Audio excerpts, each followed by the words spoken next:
Hi and hello, my name is Manuddin. I'm a third year mechanical engineering student from Faculty of Engineering.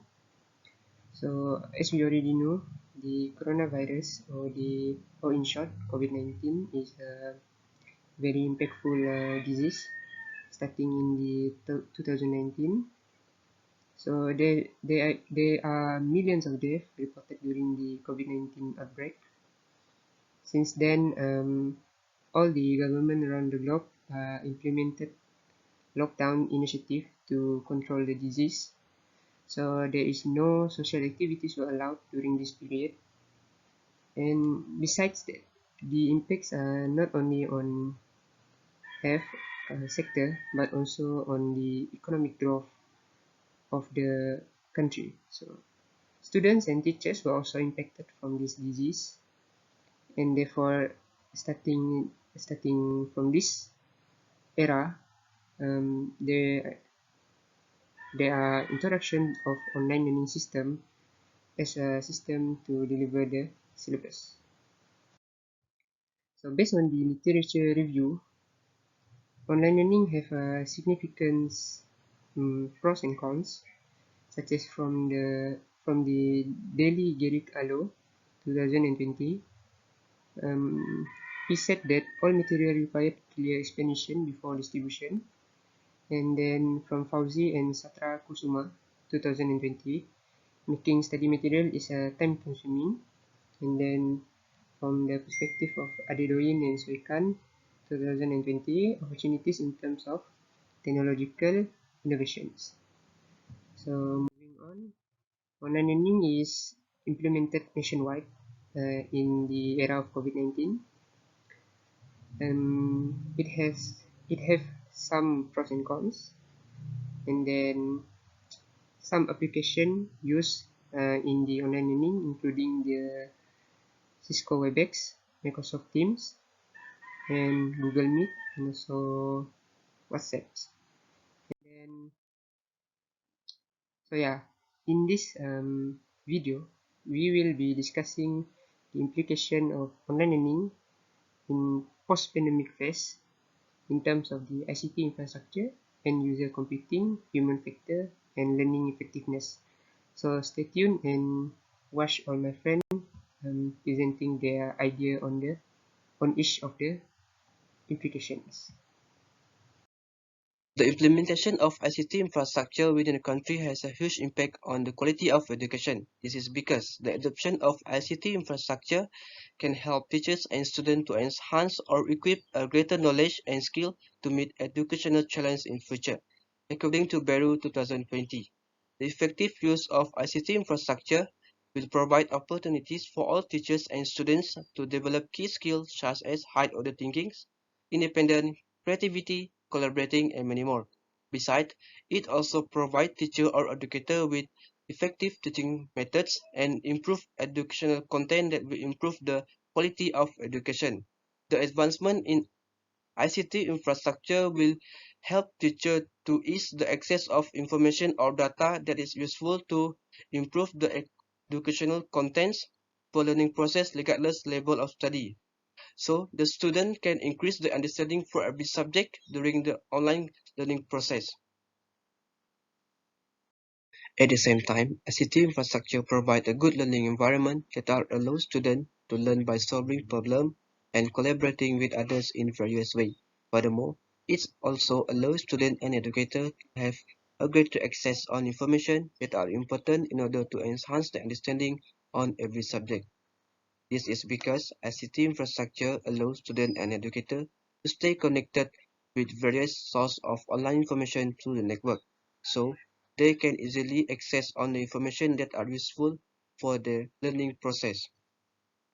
The advancement in technology and communication has emerged the term Education 4.0 in recent years. This concept able to adapt with new norm of online learning process in the era of pandemic COVID-19. So the implementation of ICT infrastructure is very crucial in this particular time to support the new norm in learning process regardless level of study. It is because ICT infrastructure is a tool that helps students and teachers to go through with the online learning and overcome educational challenge. According to Miranda et al. 2021, ICT infrastructure can help students to improve their skill, learning process, and develop critical competency in order to meet the requirement for rapidly changing world in future. At the same time, it also can improve the teaching learning process, management process, and create a good environment that are required in new norm of learning process currently. This this shows that ICT infrastructure really important in the future to adapt with the new norm in learning and teaching process according with the terms Education 4.0.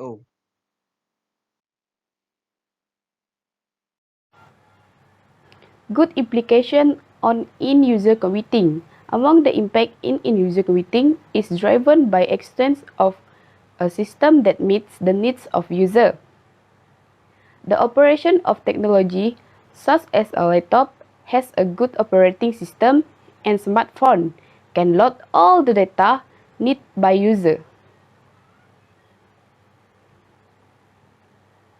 The advent of digital technologies classifies as a end user has become intermediary of individual with other user.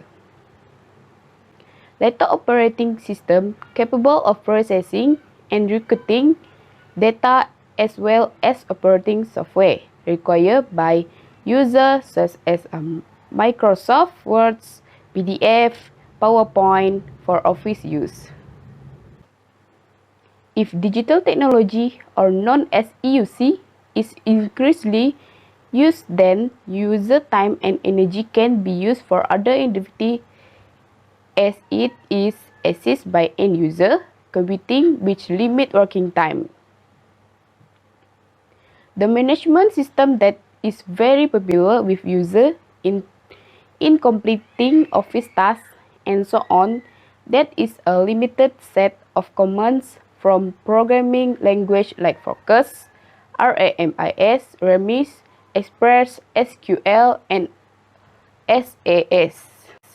The impact on in-user computing reduces the communication gap between user and information specialization can be shortened.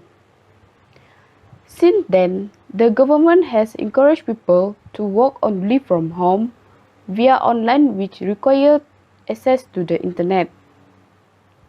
It can be said that everyone depends on smartphone, tablets, computer, and so on. Leads to the new change to simplify all daily work. The extent of various versions of application and software such as WhatsApp, Facebook, Instagram, online game application, calculator, Microsoft Excel, and so on. Users are also able to contact others through internet media without face-to-face.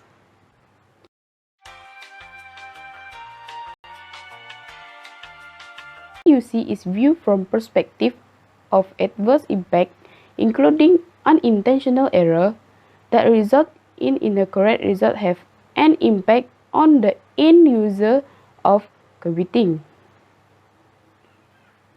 EUC also have risks by creating adverse effect on consumer. According to article from Chimcon software website, the finding of the study, which record 19% of the spreadsheet with more than 150 were found in terms of data entry. The final result will contain error if not handled correctly. This situation is also related to the poor documentation and inaccurate final result. In addition, another impact on end user will be poor documentation, which refer to files that are not handled properly if there is a change in ownership. Not only that, the risk of a security breach that could expose user to liability for unauthorized access to personal data or result in the theft of business data, company data, and intellectual property. In terms of compatibility between user and application created, without user EUC learn all the important information in the technology. If we view from the perspective of expenditure costs, can be imagined large organizations that have each part of their respective program tend to make purchases of software and hardware that are capable of meeting substantial costs. Next, my group member will present the other impact.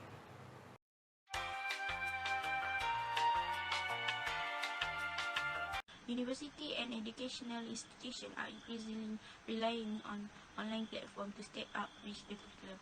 A number of human factors implications are associated with online learning. First implication on human factor is course design, which means a wide range of concepts such as curricular knowledge, program organization, instructional goals, and course structure. It raises the level of pleasure that learners have with the overall system. Incorporating the learners' prior knowledge and skills into an effective course design will aid in the improvement of performance. If a course is badly constructed, the teachers and students may use e-learning platforms only infrequently as a result. If the course is well designed, students on the other hand will be more tolerant of the e-learning system and their performance will improve as a result. Many instructors who are teaching blended courses for the first time may need to entirely revamp their courses in order to prepare their students for online learning opportunities. Next, the quality of the instructors is one of implication on human factors. An instructor of high quality is someone who knows the educational needs of students, possesses distinctive teaching abilities, and understand how to meet the learning goals of students in a variety of settings. The instructor should make an effort to make classes entertaining and effective in order to maintain the learner's interest. Also, the instructor required is familiarity with computer technology and the ability to navigate the internet effectively. Timely feedback is one of implication of human factors. A definition of feedback is any information concerning a student's performance that is offered by lecturers or tutors. After giving the course, instructors should collect suitable feedback in order to organize future courses. The creation of future strategies is also aided by this information. A proper feedback system must be in place in order to improve the course content, because feedback is the most accurate depiction of the course content available. Lastly, the implication on human factors is student expectation. Failure to meet the expectations of students might result in poor learning and unhappiness with the courses as a result. Student satisfaction is defined as the ability of students to compare the desired benefit of a certain product or service with the observed effect of the product or service. In order to make an online course more effective and productive for the learner, all of these considerations should be taken into consideration when building the course. Educators may continue to use online platform for study aids even after the COVID-19 pandemic has passed, although in a hybrid manner that includes both online and traditional classroom instruction. Thank you. Alright, so what about online learning implication on learning effectiveness? So there's actually good and bad implication for online learning. So let's talk about the good implication of online learning in learning effectiveness. So the first one is the personalization of the learning content. So it means that students, they have the flexibility to arrange their own suitable time to learn when they are staying at home. So because they know when is the best time for them to learn, they can digest the knowledge more easier compared to usual scheduled class time when conduct in traditional face-to-face session. And educators could also personalize their teaching session with online tools such as Kahoot and also Padlet to make their teaching session more interesting. So when the teaching session become more interesting, students will be more willing to learn as well, and thus increase their learning effectiveness.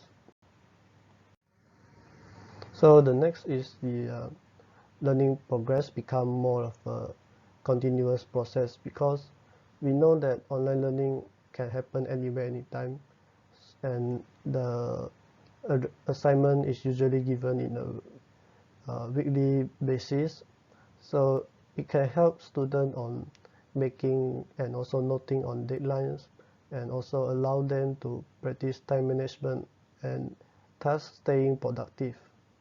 And also small and regular quiz or tests, which is very common on the online learning, can also help in improving academic performance as well, because it can help them to refresh what they have learned during the course. So what about the bad implication of online learning? So the first is the technology issues as well.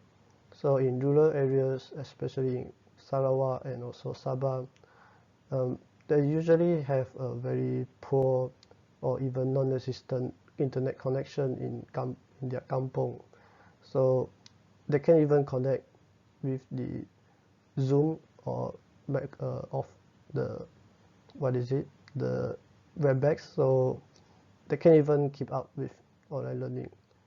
And some of the families, they also suffer with financial problems, so they can't even buy a nice smartphone or laptop for their child to conduct online learning. So these people that cannot keep up with online learning and thus decrease their learning effectiveness compared to traditional face-to-face session.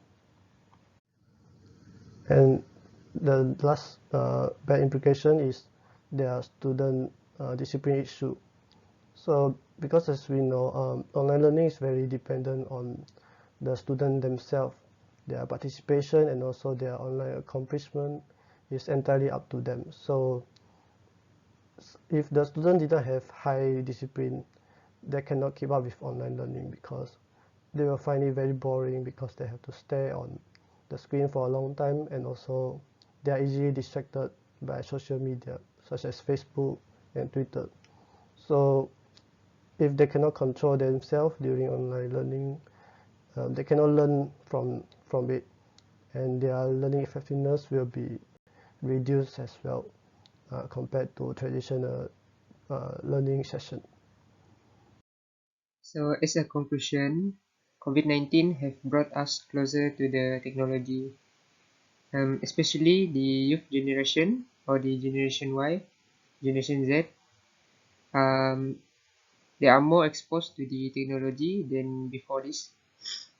So based on the discussion before, what I can conclude about this, what we can conclude about this assignment project, there is a need for more optimization study to make this online system a better system in the future. I mean, in the post-pandemic phase where we can live normally, and we think that this online system should still be implemented even after the COVID-19 become a normal disease and we start to live normally. So I think that's all from us. Thank you for watching and have a nice day.